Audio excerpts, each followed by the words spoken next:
Hello and welcome to Learn, Do, Become Radio. I'm April Perry, and here at Learn, Do, Become, we help people who are drowning in the details of life to develop simple systems so that each one of us can do what matters most. And today we are talking about 3 tips to create a super streamlined next actions list. Everything I'm talking about today will be linked on our show notes page, which is learndobecome.com/episode 63. Now, what we're doing today is actually taking the audio from one of the Q&A calls I did inside of our STEP Mastery program. So STEP is our main program here at Learn, Do, Become. That stands for Steps to Everyday Productivity.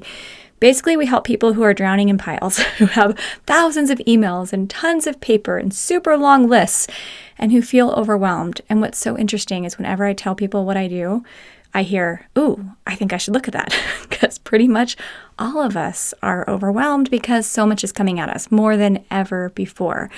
But today we're actually going to talk about 3 tips that really make things manageable. In fact, I was talking to a friend who came over today, and I was telling her how I help people who are in piles of paper and things like that, and she said, oh my gosh, if you could just help me organize my mail, I would feel so excited. And I just said, there's a secret to it. It's really not that hard. I could help you do it. Absolutely. And that's what I want you to know is if you feel anxiety or stress or overwhelm, whether you're running a business, whether you have a job that just has a whole lot of stuff going on behind the scenes, or maybe you're volunteering, or maybe you're running a family, we get emails every day and people will send us photos of their piles and say, is there hope for me? Can you help me? And the answer is 100%. You have to have the desire, but if you have the desire and you really want to get out of the piles, this is the best process that I know of, and I am thrilled to have you here. So the basic idea, the 3 concepts we're talking about today. First, we're talking about how to reprioritize what you're actually adding to your list. Second, we're making sure you identify the true next action. And then third, we're going to help you keep your list short for maximum productivity. So go ahead and jump into the audio from our Q&A, and then I will meet you on the other side. Now, as I'm in the Q&A, I'm actually pointing to things and showing things. We have the video on the show notes page. So if you would like to go there, remember learndobecome.com/episode 63. You can actually watch the video, and maybe you'll even want to listen first and then go back and watch the video. It's, I think, 5 minutes or something like that, but totally worth it if you want your list shorter. Okay, so enjoy, and then I will meet you afterwards back here in just a moment. It says, I'm having trouble with context-based to-do lists because I feel like I'm putting too much on them. I have all these one-time tasks, and it's just turning into yet another overwhelming to-do list. I'm putting them in a sauna. I don't know the best way to go about this. Let's start with context-based to-do lists because I'm actually having a similar issue, and let's solve it together. My context-based to-do list, I do keep it pretty short. So this is my list right now, not that long, but I've had 5 things sitting on here for like 3 weeks. What's my problem? We don't want anything dead sitting on this list. Everything on this list, I want it to be like, oh, yep, let's do that. Yep, let's do that. Like super simple. So let me read to you some of the ones that are not getting done. Okay, one is I wanted to hang up our mirror by our front door. We have this nice mirror and I want it hung up. Now I already asked Eric, hey, if I set it next to the front door, could you hang it up? He's like, sure, no problem. But I realized this mirror and this other painting that I have written down that I wanted to hang, for some reason, like it's just, that's not my highest priority right now because instead what I really want to do is finish cleaning up from the holidays. I'm not really thinking about hanging things on walls because we still have like just stuff sitting on the counter that still needs to go out in the garage with Christmas decorations and things like that. So I have something on my list, but it's actually not my highest priority. So what I want you to do is look at what's on your list and think, okay, what is on there that yes, I want to do and need to do, but it's really not my highest priority. And then you're going to move it off your list. Now there's a couple places you can put it. With this system, it's not always just like one place to put it. There's a few places. For things like hanging up these mirrors and these paintings for me, because we just moved in our house, we have like nothing on the walls, and I feel like, oh, we've been here, 6 months. I should have something on the walls. I need to decide, is this going to be like a someday item? I just put it on my someday list and I don't worry about it right now. Or for me, what I do is I'm thinking, how about next month I work on the wall hangings? And what if I make that a project in the next month? Now, you can create like a little next in line current projects list. The way that I do that, So I'll just show you how I do mine. This isn't like in the program as the way you have to do it, but this is the way I do it. We talk about calendar triggers in the program. I'll show you how I do mine. Okay, I use my Franklin Covey planner. I don't use the calendar. There's nothing on the calendar. It's just blank because I use the Google Calendar. But on the back of my February pages, it has this, what they call their master task list. This is where I throw calendar triggers of things I just want to take care of in February. So I need to go buy some new makeup. I just put that in February. Yeah, I'll think about that then. I actually did add things hung on the walls. So I'm going to take care of that. I wanted to do a podcast with this awesome person that I met. So I put that on the my business list. So it's like personal and business. So I just throw the trigger there. Then when I'm doing my weekly review at the beginning of February, I'm going to utilize this list. So basically what I want you to learn how to do is take everything off this list that could possibly be moved even 2 weeks forward, even a month forward or 2 months forward. Take them off and create calendar triggers for them. And I'll show you one more thing that I do. Let's say I'm going on vacation or something like that. And I'm like, oh, I have a lot of stuff that I just don't want to think about until I get back. So I just get out one of these little Post-it, the little sticky notes, and I just stick it in my planner and I write down all the stuff I'm not going to think about until I get back. And then I process it when I do my weekly review in my inbox once I get back. What that does is anytime you can take an existing list, make it shorter, and renegotiate with yourself when you're going to do it, your brain will automatically feel relief and you'll have greater focus to work on the 2 or 3 tasks that will be left. Like the ones that I think could be left are like, I need to call about our vacuum because it's still having issues. And I just haven't wanted to call because I don't know why I haven't wanted to call. You know why? Because I don't know where that exact vacuum is and I have to be sitting next to it when I call. So I think my next action is go get the vacuum and bring it right next to my desk and and it has the phone number on it. I'll just do that, okay? So this needs to change. Instead of a phone call about the vacuum, it needs to change into bring the vacuum and set it next to your desk. That's my next action.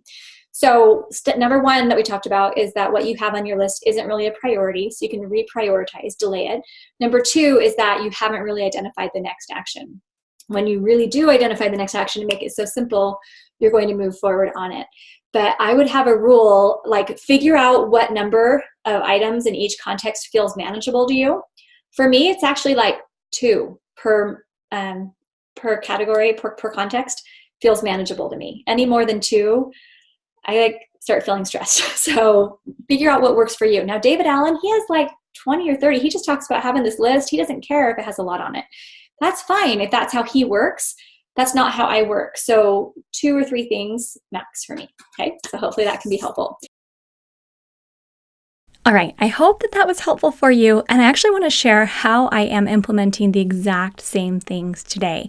I recorded that video, I think a couple of years ago, but I'm still doing the exact same things today. Oftentimes we think that people who are super busy or who are running big businesses or who have a lot going on in their lives must have really long to-do lists. I actually believe it is exactly opposite.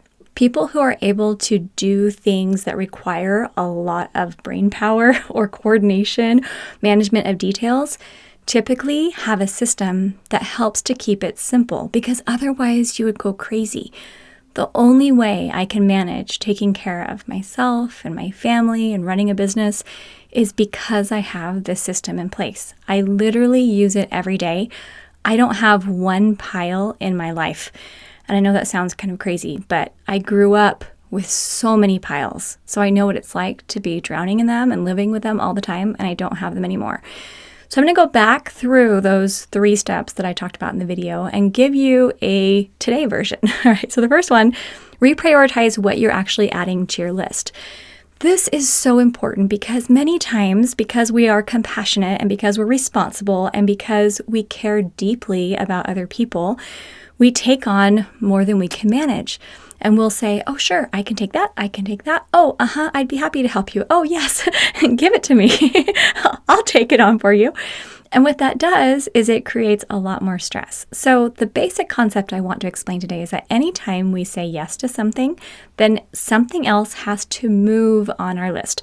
Not be removed from our list, but maybe go from a current to a next in line or to a someday or something like that. Now, I use asana.com, asana.com. Right now, I use the free version and it's amazing. We have a whole podcast on that if you want to learn how I set up Asana. But just this morning, Eric and I sat down. We do a weekly meeting, and we kind of got out of the habit over the summer, but we are back. So we sit down, we do our weekly meeting. It's 10 days and 10 minutes. We do the calendar, and then we open Asana. Eric hates Asana, but I love it. So I open it, and then we prioritize projects. And what we did is we looked at our current projects list. And then Eric said, okay, but I think it's really important that you do this other project. And I thought, okay, that's great, but then where does that go in priority with this one that we already had on our list? So Eric and I were able to look at both of them and weigh them, and we had kind of a heated discussion. We were having some healthy debate, not heated, I should say, healthy discussion. And then we decided, okay, yes, the one that we already have on the list, that's a higher priority. This other one can wait. It's still important, and we want to get to it as soon as possible, but it can wait a little bit.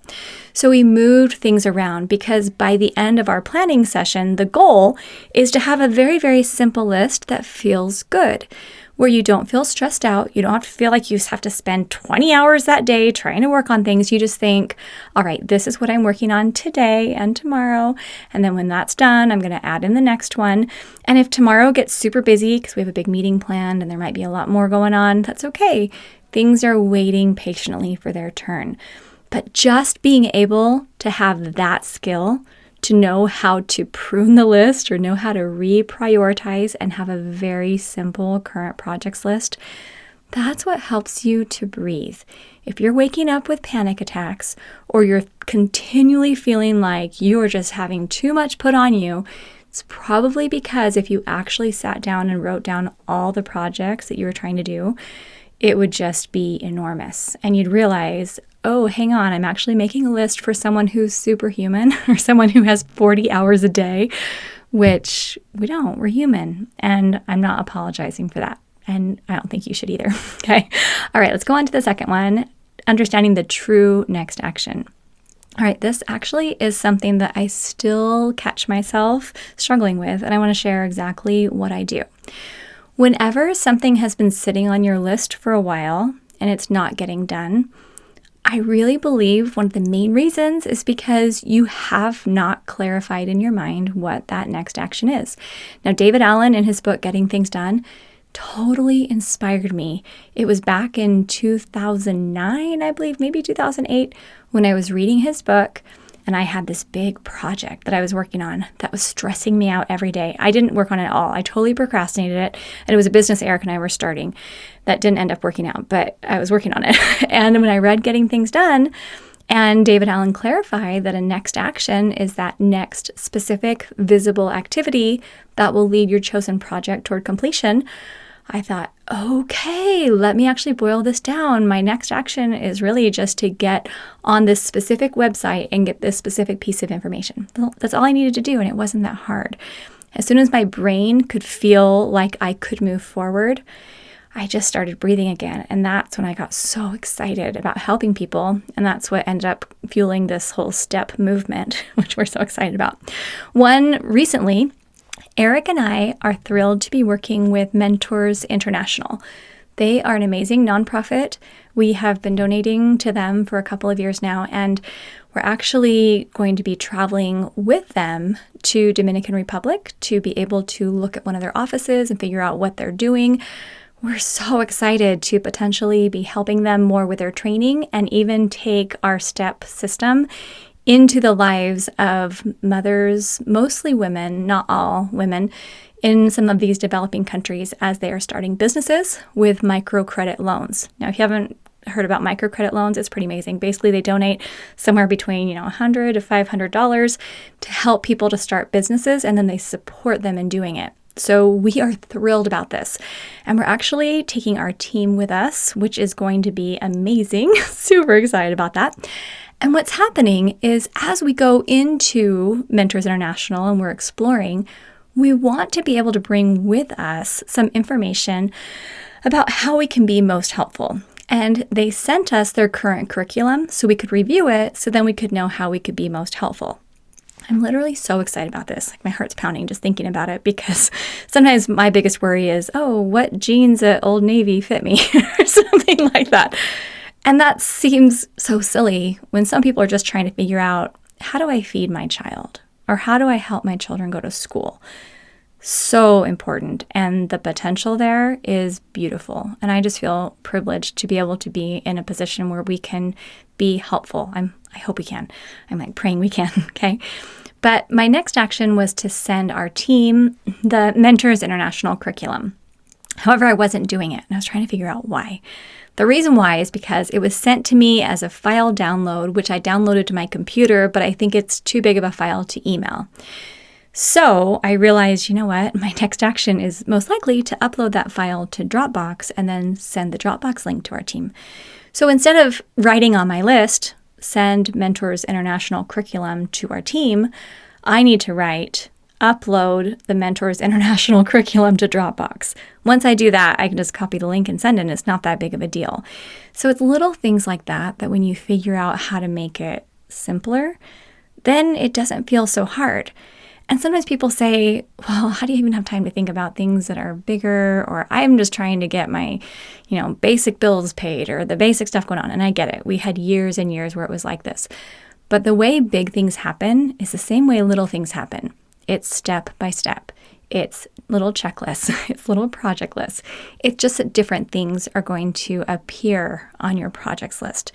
And that's where I want you to understand that when you invest in learning how to create a really simple system, it's not only going to help you with the basics, like paying your bills on time and cleaning your bedroom and getting the meals organized and having laundry working, but as you get these smaller things and maybe the more everyday things moving, your brain can relax and you can start thinking bigger. My goal is that each one of us can live our true purpose. And nothing hurts my heart more, well, I don't think, maybe, than hearing someone say, oh, I could never do that. I could never have that. I could never be that. Because you just don't know. And when you can create a vision, and I think when you can create it with alignment with heaven, then you absolutely can. But the vision's not going to happen by itself. So my goal is to be able to help you to create a very powerful, simple Command Central. And then with that step Command Central, you're going to be able to fuel and run and manage the vision. And it might not happen tomorrow, but as you get unstuck, it's going to grow over time. One other example is I'm excited to start a YouTube channel. I love processing papers, and I kind of giggle every time I talk to someone about it because I just say, there is no one in the world who loves processing papers more than I do. I love it so much. You give me a pile of papers, and I'm like, hey, let me show you what to do with this. It's like magic. It's so fun. So I'm thinking, I just want to get on video and show people how to do it. Now, I actually don't like being on video. I prefer podcasting. I actually prefer writing, but I'm finding not everyone wants to read things. So getting on video and actually showing people, hey, this is my desk, here's my paper, here's what I do with it. I think that could be super helpful. But before I started that YouTube channel and really wanted to grow it, I wanted to get the color of my wall a little bit different because our current color, it just kind of looks like gray. It doesn't look great. So we wanted to have this other color. So we've kind of gone through this process of picking the color of what we want. And then we found this painter who'd painted before. And I was waiting for this painter to come and have some time to come over to our house. He's super busy, but I was hoping he could come. Well, it's taken weeks. It's been, I think, 3 weeks since I first texted him, and he still is not available. So yesterday I was thinking, well, this is ridiculous. I want to start this YouTube channel, and the only thing stopping me is the paint color, which I don't even have to have the paint color. I could just go ahead and start it. But I was really excited about having it all set up. I was going to kind of pivot my desk and rehang our sign and stuff like that. So then I realized my next action is to find another painter who's available. So yesterday, my son and I were just running a little errand. And as we're running the errand, I just asked him to help me and to Google on Craigslist, hey, is there a painter? So we found one. And then we just sent a quick text and he said, I'm available tomorrow. And he said, you go buy the paint. And I ordered that on the phone and coordinated with him. And he's actually here right now painting. And it was so awesome. So what I want, and he did it for a great price, which was so great. And so what I want to explain is that whenever something is stopping you, because I think all of us, if we're afraid to do something, we create some reason in our minds, oh, I can't do it until, or I can't do it until that. And when we can actually figure out, hey, what could I do to make this go more quickly? What could I do to accelerate that process? What could I do to overcome this hurdle? Because if you feel passionate and if you feel called and if you feel driven, really, if you think creatively, for the most part, you can figure out how to start moving forward. And it might not be as fast and you might have to backtrack and you might have to redo things and it doesn't always go perfectly, like rarely does it go perfectly, but it's 100% possible. Now, in the middle of all this, we had some emergencies come up. We've had some tech issues, things that I didn't expect for today. So some of that's taken more time than I had planned, but it's okay because the system is organized. All I want to emphasize at this point is that when you truly know your next action, you can get that on a list or on your calendar or in your system or use that 2-minute rule and get it done. You can do it and it's going to be amazing. All right, number 3, keep that list short for maximum productivity. I actually woke up at 4:30 this morning and I was considering going back to sleep, but I was feeling a little bit overwhelmed. I was at my niece's wedding this past weekend, which was awesome. I was visiting with all my siblings and my dad and having this amazing time getting to visit. And also a little overwhelming at times because there's just a lot going on. And when you get together with family, sometimes you realize, oh, there's different struggles going on. And emotionally, it's a little bit heavy sometimes. But overall, it was a great weekend. But I came home pretty tired. I didn't have a ton of energy, so I didn't handle emails yesterday. I really didn't get anything done on my list yesterday. I just kind of recovered. But then this morning I woke up thinking, I've got a pretty full day and I've got this long list, and I was feeling heavy right when I woke up. Whenever I feel heavy, I know I just need to go through and I need to get things off my plate and I just need to simplify. So I did. I had my morning study, my morning prayer, my morning create my day. I go through and I look at what the day is and create what I want it to be, which is awesome. Looking at my daily reminders with my vision and all the things that I'm excited about, which I think I've talked about in other podcasts. But seriously, that is so fun. So I do that every day. And then I went through, quickly got my emails to 0, quickly organized my projects, updated my planner pages, got my calendar and things organized. Took me about an hour to do those things. And then when I got up and went to meet up with the family around, 6:30 or so, all of that together took a couple hours. But I met up with the family, I was feeling really calm and thought, okay, I can do this today. It doesn't feel that hard. Keeping a list short is a beautiful thing, and not just a daily list, but keeping your life manageable gives you room to be able to be open to new opportunities, or to be able to build relationships, or to be able to really take care of your health. My mom always said, you don't want to burn the candle at both ends. And it always kind of bothered me because I didn't see an alternative. I'm like, sorry, I have to burn the candle at both ends and in the middle. I'm burning it everywhere because I just have so much I need to do and I'm so overwhelmed. And I just thought you had to just burn it all. It's actually not the case. Well, you can do that, but I don't think it's as effective. What I would recommend is that you delay as much as possible. Not the important things, not the things that have deadlines or the bills that have to be paid today, or the big rocks, as Stephen Covey calls them, those really important things, building the relationships, the opportunities that are really crucial to your career or your family or your personal life. All those big rocks and the important things, yes, we do those. But there's a lot of little stuff that creeps into our lives, or a lot of, oh, I wish I could do this. Oh, it'd be great to do this. Oh, I want to do that. We just delay it. We move it into the future, onto the someday. Make your current list as short as possible. And then if you're ever feeling stuck, if your list feels super long, you want to just ask, why am I not doing this? Learn how to figure out those next actions. Learn how to really dig deep. And then finally, I really want you considering, what is my threshold? Where is it where is my breaking point?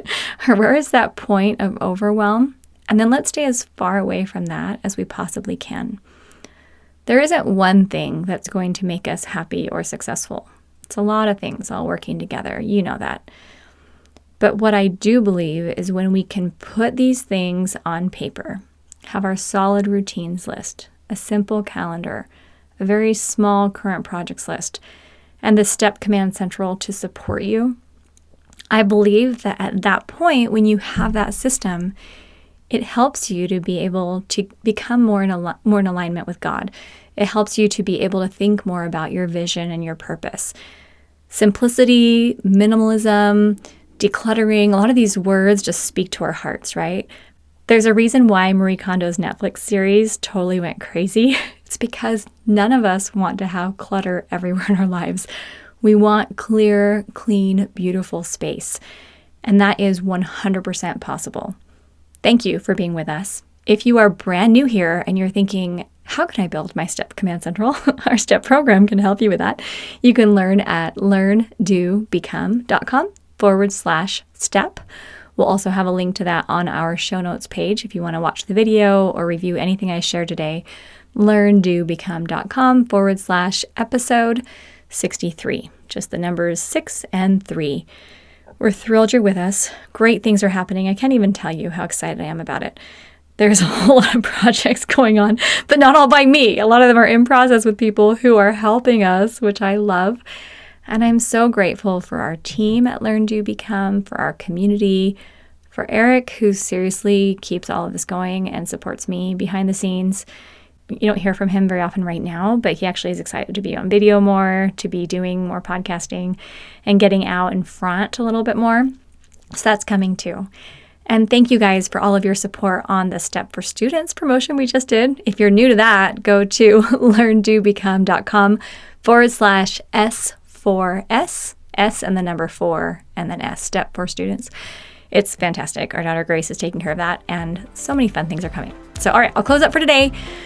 So happy you're here. Have a wonderful day. We'll see you soon at learndobecome.com.